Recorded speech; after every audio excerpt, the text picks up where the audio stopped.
Tere!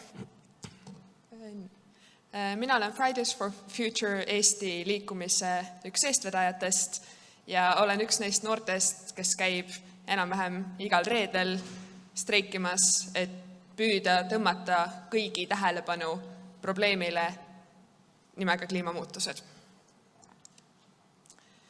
Kiiresti natukene Fridays for Future liikumise ajaloost.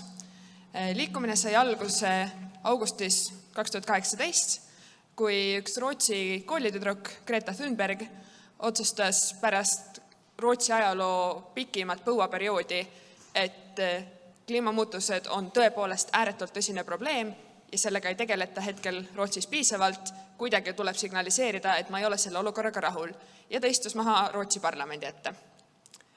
Sellest said alguse kliimastreigid üle maailma.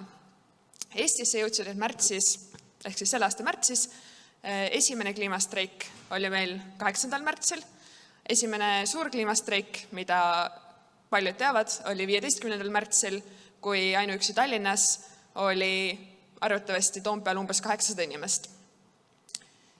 Hiljuti toimus suurim streikide laine septembris üle maailma, kui 2 reede peale kokku protestis vähemalt 6 miljonit, mõned allikate andmetel ka 7 miljonit inimest ja see on teadaolevalt ajaloo suurim massimeeleavaldus kliimamuutuste teemal. Miks noored streigivad? Lihtne vastus on sellepärast, et kliimamuutuste poolt kujutatav oht on suur ja tõeline. Siin ei ole vaidlust, kas kliimamuutused ohustavad meid või ei ohusta. Nad ohustavad meid. Aga miks kliimastreikad ei käi hästi pedantselt koolis, kõikides tundides kohal ja siis ei hakka kliimateadlasteks, et 20 aasta pärast maailma päästa? Sellepärast, et teadlased on laialt rääkinud kliimamuutustest juba 1970. aastatest, kusjuures esimene laial ühiskonnale suunatud artikkel kliimamuutuste teemal ilmus aastal 1912. Ja umbes 70. alates inimkond on teadnud enam-vähem kõike, mida me praegu kliimamuutuste kohta teame, me juba teadsime siis. Mis need on, mis põhjustavad, kuidas kohaneda tuleb, mis on tagajärjed, kui me ei kohane. Ja Eesti on ju näiteks Rio protokollile alla kirjutanud, Eesti on Pariisi kliimaleppele alla kirjutanud ja sellegi poolest me ei tegutse kliimamuutuste peatamiseks piisavalt. Seega noortele tundub, et isegi kui nad hakkaksid teadlasteks, neid ei kuulataks, sest et meil on praegu teadlased olemas, aga me ei tee nendega koostööd, me ei tee nii, nagu nad ütlevad.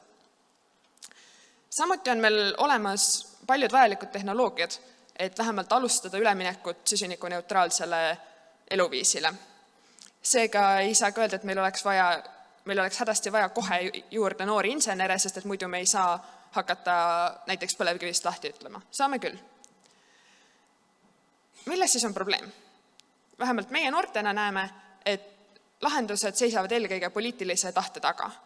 Et paljuski kas ei taheta või ei viitsita selle probleemiga tegeleda, sest probleem on keeruline ja kompleksne, aga sellegi poolest see vajab lahendusi. Ja seega noored on võtnud kätte ja otsustanud, et tuleb teha oma hääl kuuldavaks. Seetõttu me käime meeleavaldustel. Mida Fridays for Future nõuab üle maailma? Need on üle maailma kokku lepitud seisukohad.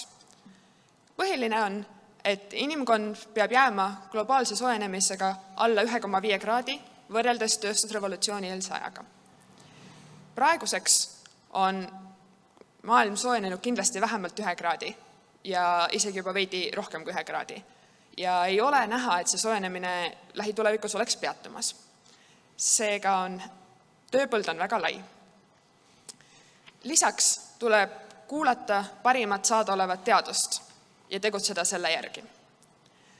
Ja kolmandaks tuleb arvestada kliimaõigluse ja õigusega, ehk siis vähem privilegeeritud kogukonnad ei tohi saada kahjustatud sellest, kui me võitleme kliimamuutustega, vaid neid tuleb aidata järele. Siis natuke kliimamuutuste mõjudest Tallinnale, millest ka minu eelkõneleja juba rääkis, et üldjoontes on oodata talvel rohkem sademeid, on oodata ka seda, et meie talved lähevad senisest veel pehmemaks, ehk suurem osa neid sademetest langeb mitte lumena, nagu meile võiks meeldida, vaid vihmana. Samas suvel on oodata põuaperioodide pikenemist ja just seda, et tekivad eriti tõsised soojussaared, ehk siis, nagu te näete ka selle satelliitfoto peal, tekivad piirkonnad, kus on väga-väga palav. Ja selle vastu aitaksid näiteks hästi läbimõeldud haljastusalad. Lisaks on karta vee kvaliteedi halvenemist, eriti just põuaperioodide ajal, tugevamaid torme, näiteks selline, nagu oli hiljuti Lõuna-Eestis, kuidas Tallinn sellega hakkama saab, ja ka rohkem sisserändajaid tervesse Eestisse, sealhulgas Tallinnasse. Seetõttu, et rändajate hulk üle maailma kliimamuutuste tõttu on kindlasti kasvamas. Ja siis on noorte küsimused, et kuidas vähendab Tallinn oma mõju kliimamuutustele. Me tahaksime teada, et millised on Tallinna nõuded hoonetele, mida ehitatakse. Meie näeme nii, et tulevikus peaksid kõik hooned olema läbimõeldult ehitatud nõnda, et seal on võimalik hästi elada näiteks suvel, kui on väga palav, samas talvel, kui on suhteliselt jahe, et need oleksid võimalikult energiasäästlikud. Siis on meile hästi oluline ühistransport ja ühistranspordi all tegelikult ka kergliiklusteede võimalused, et Tallinn oleks liikumise mõttes inimesõbralik. Ja üksiti see siis vähendab ka Tallinna kasvuhoonegaaside heidet. Ja siis on rohealad. Millised on need rohealad? Mis funktsioone nad täidavad nii inimestele, kas inimestel on seal meeldiv olla? Samas, kuidas nad näiteks juhivad ära sademeid? Kuidas nad võimaldavad meil hakkama saada põuaperioodidega? Tuleks mõelda ka kohaliku elektritootmise peale, sellepärast, et transpordiga läheb elektrit kaduma, aga kui meil oleksid majade peal päikesepaneelid, nagu on sellel joonistusel, mis on muide Tallinna arengukava ideekorjes laekunud kunstiteos, siis see on osa lahendusest, kuidas saab Tallinn vähendada oma mõju kliimamuutustele. Samuti kohalik toidutootmine, et üldse läbi mõelda, kust tuleb meie toit, milline see toit on ja kus ja kuidas see on kasvatatud. Kusjuures toiduga tahaksin märkida ka seda, et tänasel konverentsil oli lõunalauas ainult üks täistaimne pearoog. Keskkonnaalasel konverentsil me saame paremini. Ja viimaks tuleks läbi mõelda jäätmed, millest täna on hästi palju räägitud.